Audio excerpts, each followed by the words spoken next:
Video, we're going to cover advanced features in photos in PowerPoint. And so we're going to look here at the butterfly and go all the way up here to remove background, because the first thing we want to do is get rid of this white background.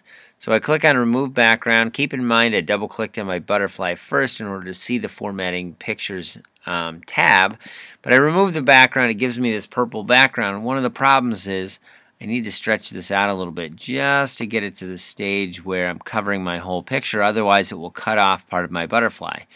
I simply press return on my keyboard and my background is gone. I can put it over top of my leaf now. If I make the leaf bigger, and I can make it huge, but I want to cut part of that off, I can crop that picture by clicking on crop. I can grab this and drag it in. It will cut off part of that, go back up, click on crop, and it goes away.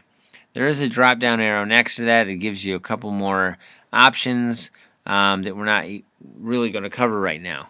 You can also go into color variation. So if you click on one of these color variations, it's going to change the color of that leaf. Again, if you don't like it, hit undo.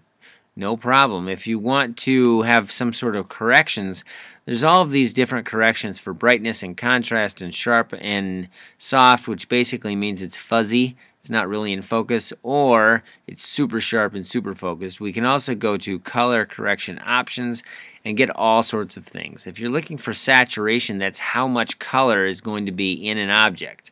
So you can see the green's got even brighter. That's what saturation does. You can recolor things here as well.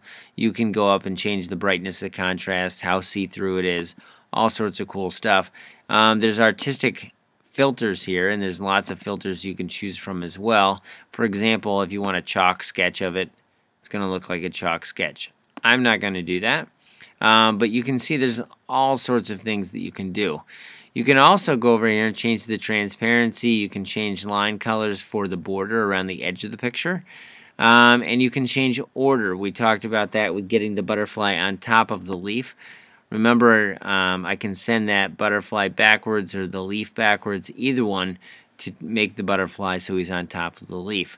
Those are some of the more advanced features, but there's also this very basic set that you can click on, and it makes your pictures look good right off the bat without having to do anything fancy yourself. I hope that helps.